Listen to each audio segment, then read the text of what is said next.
ایک بزرگ تھے پیر سید فیض الحسن شاہ صاحب آلو مہار شریف والے، بڑے قابل تھے، عالم تھے، درویش تھے۔ اگر آپ موبائل چھوڑ کے میری بات پہ توجہ کریں تو مجھے زیادہ خوشی ہوگی، اللہ تعالیٰ خیر کرے۔ یہ ویسے جس نے بنائے تھے اس نے لکھا نہیں تھا کہ ہر وقت ہاتھ میں ہی رکھنا، یہ اس نے نہیں کہا تھا۔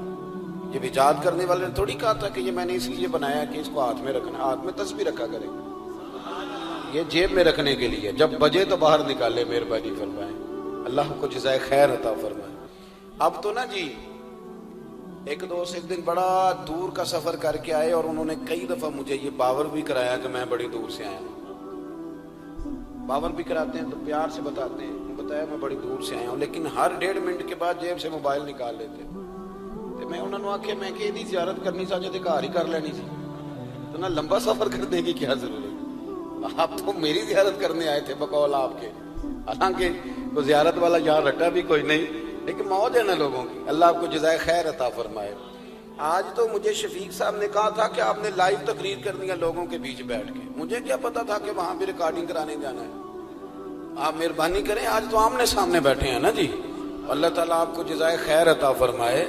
چلو تھوڑا سا سامنے بیٹھ کے بھی بات، کسی نے کہا تھا کہ اثر کرے نہ کرے سن تو لے میری فریاد، نہیں ہے داد کا طالب یہ بندہ آزاد۔ آپ میری بات پہ توجہ کریں گے، سید فیض الحسن شاہ صاحب عالم مہاروی رحمۃ اللہ علیہ، ان سے ایک بندے نے پوچھا کہ حضرت عائشہ صدیقہ افضل ہے کہ سیدہ فاطمہ زہرا؟ آپ فرمانے لگے تجھے کیا مصیبت بنی ہے اس بحث میں پڑھنے کی، جو لوگ بڑے ہوتے ہیں وہ بڑے ہی ہوتے ہیں، جو بڑے ہوتے ہیں وہ۔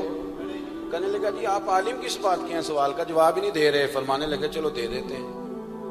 حضرت پیر صاحب فرمانے لگے کہ عائشہ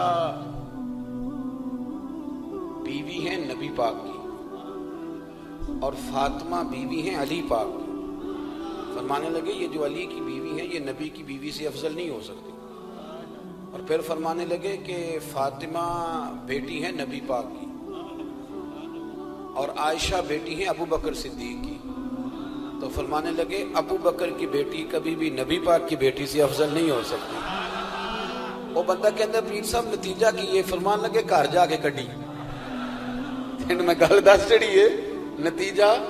بھئی بڑے لوگ بڑے ہوتے ہیں، بڑے لوگ بڑے ہوتے ہیں، تو آپ بڑوں کے کو تولنے کیوں لگ گئے؟ آپ رشک دیکھیں کتنا ہے، وہ آپس میں رشک کر رہے ہیں، تم کہتے ہیں لڑائیاں کرتے تھے، وہ تو رشک کر رہے ہیں میرے بھائی، رشک دیکھیں نا۔ میرا دل کر رہا ہے آپ کو ایک خاص بات بھی عرض کروں۔ حضرت القول البدیع میں نا امام سخاوی نے لکھا ہے، ان کا ذرا آپس میں رشک دیکھیں کتنا ہے، حسد نہیں رشک۔ یہاں تو پیروں کی کرامتوں پر بھی پوری جناب وہ لڑائی چلتی ہے، پوری لڑائی کہ میرے پیر صاحب کی زیادہ ہے، وہ کہتا میرے پیر صاحب کی زیادہ ہے۔ وہ خدا کا خوف کریں، پیر کی کرامت نہیں ہوتی، پیر کی استقامت ہوتی ہے، سنت شریعت پر پابندی ہوتی ہے، وہ جتنی زیادہ پابندی کرے اتنا زیادہ باعث سے کرامت ہے۔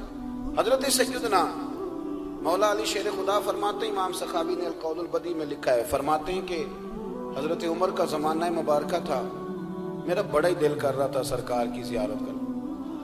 حضور کے وصال کو کافی سال بیت گئے، دل بڑا پریشان تھا، میں درود شریف پڑھتا پڑھتا سو گیا۔ میں نے خواب دیکھی کہ اللہ کے محبوب فجر کی جماعت کرا رہے ہیں، چر ہویا مینوں ترلے لیندیاں کدی موڑ میرے ول واگاں، جے خواب میری وچ ایک وار جے آویں میں ساری عمر نہ جاگاں۔